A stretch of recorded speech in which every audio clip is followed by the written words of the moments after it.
menjelaskan terkait definisi etnografi. Etnografi merupakan salah satu metode penelitian kualitatif. Secara bahasa, etnografi berarti potret suatu masyarakat.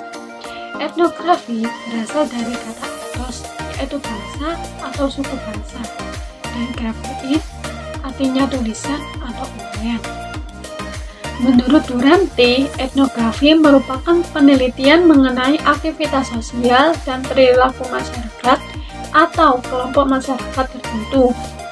Yang kedua, menurut Marvin Harris dan Orna Johnson, etnografi ialah gambaran tertulis tentang suatu budaya, yaitu adat, kepercayaan, dan perilaku berdasarkan pengamatan penelitian terjun langsung ke lapangan. Yang ketiga, menurut Gall dan Joyce, etnografi merupakan metode penelitian yang berguna untuk menemukan pengetahuan yang terdapat atau terkandung dalam budaya atau komunitas tertentu. Dari definisi tersebut dapat kita simpulkan bahwa etnografi merupakan metode penelitian kebudayaan atau penggambaran secara utuh mengenai kebudayaan suku bangsa melalui suatu penelitian lapangan yang mendalam. Penelitian etnografi memiliki karakteristik utama, yaitu berupa analisis data yang dilakukan secara holistik, bukan secara parsial. Ciri-ciri dari penelitian etnografi antara lain yaitu: yang pertama, sumber data bersifat ilmiah, yang berarti peneliti harus memahami gejala empirik dalam kehidupan sehari-hari. Yang kedua, pelaku merupakan instrumen penelitian yang paling penting dalam melakukan pengumpulan data. Yang ketiga, bersifat deskriptif, yang berarti mencatat secara teliti fenomena budaya yang dilihat, dibaca, yang berupa dokumen resmi, kemudian mengkombinasi, mengabstrakkan, dan menarik kesimpulan. Yang keempat, digunakan untuk memahami bentuk-bentuk tertentu atau studi kasus. Yang kelima, analisis yang bersifat induktif. Yang keenam, di lapangan, peneliti harus berperilaku seperti masyarakat yang ditelitinya. Yang ketujuh, data dan informasi harus berasal dari tangan pertama. Yang kedelapan, kebenaran data harus dicek dengan data lain, seperti data lisan yang dicek dengan data tertulis. Yang kesembilan, orang yang dijadikan subjek penelitian disebut partisipan, termasuk buku, konsultan, serta teman sejawat. Yang ke-10, perhatiannya harus menitik beratkan pada pandangan emik, yaitu penelitian harus menaruh perhatian pada masalah penting yang diteliti dari orang yang diteliti dan bukan dari etik. Yang ke-11, dalam pengumpulan data menggunakan purposive sampling dan bukan probabilitas statik. Dan yang terakhir, ke-12, dapat menggunakan data kualitatif maupun data dalam penelitian kuantitatif, namun sebagian besar menggunakan data kualitatif. Macam-macam penelitian etnografi dibedakan berdasarkan jenis penelitian dan juga bentuk metode penelitian. Pada jenis penelitian etnografi terdapat 3 jenis, yaitu yang pertama adalah holistik. Holistik berarti peneliti harus memiliki empati dan melakukan identifikasi terhadap kelompok. Peneliti harus hidup seperti orang lokal yang mampu mengidentifikasi interaksi sosial, perilaku, dan persepsi yang terjadi dalam kelompok, tim, organisasi, dan komunitas yang akan diteliti. Yang kedua yaitu adalah semiotik. Semiotik berarti peneliti memeriksa bentuk simbolis yang digunakan oleh orang-orang dan menganalisisnya berhubungan dengan seluruh budaya yang berkembang dalam suatu kelompok. Namun, yang pasti, untuk akarnya dapat ditelusuri kembali ke studi antropologis masyarakat kecil atau pedesaan. Dan yang terakhir adalah kritis. Kritis berarti peneliti mencoba mengungkap apa yang biasanya tersembunyi dan tidak terucap dalam budaya dan mencari pada asumsi, sehingga peneliti berpartisipasi ke dalam masyarakat dalam jangka panjang dan mendokumentasikan pengaturan sosial dalam sistem kepercayaan masyarakat. Menyambung dari pembahasan sebelumnya mengenai macam-macam etnografi, yaitu mengenai bentuk metode penelitian etnografi yang terdiri sebagai berikut. Yang pertama yaitu etnografi realis. Etnografi realis adalah upaya peneliti untuk menggambarkan situasi budaya secara objektif. Laporan yang ditulis sesuai dengan apa yang diamati dan didengar dari informan tanpa dipengaruhi oleh kecenderungan pribadi, penilaian subjektif, ataupun tujuan politik peneliti. Dalam menulis laporan, peneliti menggunakan sudut pandang orang ketiga yang menyajikan fakta sosial.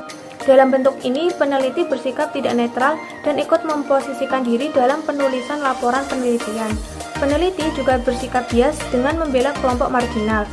Tujuannya adalah untuk dapat mendorong adanya perubahan agar tidak ada lagi kelompok yang terpinggirkan. Umumnya, topik yang diangkat dalam etnografi kritis meliputi isu tentang kekuasaan, pemberdayaan, ketimpangan, ketidakadilan, dominasi, represi, hegemoni, dan korban kejahatan. Ciri dari etnografi realis adalah dengan adanya pelaporan hasil penelitian, pemaparan data penelitian, dan penyajian data penelitian. Biasanya, sejumlah aspek budaya yang dijabarkan dalam etnografi realis seperti kehidupan keluarga, pekerjaan, pola komunikasi seperti jaringan, status, dan peran sosial. Selanjutnya yaitu etnografi kritis. Etnografi kritis adalah bentuk etnografi yang bertujuan untuk memberdayakan kelompok yang terpinggirkan dalam masyarakat. Bentuk metode penelitian etnografi yang terakhir yaitu studi kasus. Studi kasus adalah jenis etnografi yang penting, meskipun berbeda dari etnografi dalam beberapa hal tertentu. Peneliti studi kasus dapat fokus pada program, kejadian, ataupun kegiatan yang melibatkan individu daripada kelompok. Dalam studi kasus, peneliti mengembangkan analisis mendalam pada suatu kasus menggunakan berbagai prosedur yang dibatasi oleh waktu dan aktivitas. Metode etnografi ini menggunakan paradigma kualitatif, di mana manusia itu sendiri yang akan dijadikan subjek penelitian. Dapat dikatakan paradigma kualitatif ini menggunakan model humanistik karena menjadikan manusia sebagai subjek penelitian dari fenomena ataupun peristiwa yang akan diteliti. Selain menekankan pada manusia, paradigma kualitatif ini menilai bahwa peristiwa harus dilihat secara menyeluruh, tidak dapat dilihat hanya dari alasan ataupun penyebab terjadinya peristiwa itu. Selanjutnya, karena menggunakan paradigma kualitatif, studi etnografi ini menggunakan dua metode penelitian, yaitu wawancara dan juga observasi. Wawancara sendiri merupakan kegiatan mencari informasi atau keterangan dengan melakukan tanya jawab antara pewawancara dan juga responden yang dilakukan secara tatap muka dan menggunakan panduan wawancara. Sedangkan observasi sendiri merupakan teknik dasar penelitian non-tes yang dilakukan dengan cara melakukan pengamatan secara rinci, lengkap, dan juga sadar terhadap peristiwa ataupun perilaku yang dilakukan individu yang diteliti saat dalam keadaan tertentu. Pentingnya observasi ini yaitu kemampuan untuk menentukan perilaku atau faktor-faktor awal mula perilaku, dan juga kemampuan untuk melihat atau menggambarkan secara rinci atau jelas perilaku manusia atau individu yang diteliti ketika menghadapi situasi tertentu. Dan pada akhirnya penulis atau peneliti harus bisa menghasilkan sebuah tulisan yang dapat menggambarkan secara rinci, jelas, dan gamblang terkait subjek yang sedang diteliti. Kelebihan dari penelitian etnografi sendiri yaitu yang pertama memberikan perspektif komprehensif, dan yang kedua mengamati perilaku di lingkungan alami mereka, dan yang ketiga menjelaskan kompleksitas perilaku kelompok, mengungkapkan hubungan timbal balik di antara berbagai dimensi interaksi kelompok, dan menyediakan konteks untuk perilaku. Kekurangan dari penelitian etnografi sendiri yaitu yang pertama bergantung pada pengamat dan interpretasi peneliti, dan yang kedua sulit untuk memeriksa validasi kesimpulan peneliti, dan yang ketiga bias pengamat hampir tidak mungkin untuk bisa dihilangkan, dan yang keempat mungkin kurang transferabilitasnya. Yang kelima, penelitian etnografi memakan waktu serta membutuhkan peneliti yang terlatih. Sekian pembahasan materi dari kelompok kami, kurang lebihnya mohon maaf. Wassalamualaikum warahmatullahi wabarakatuh.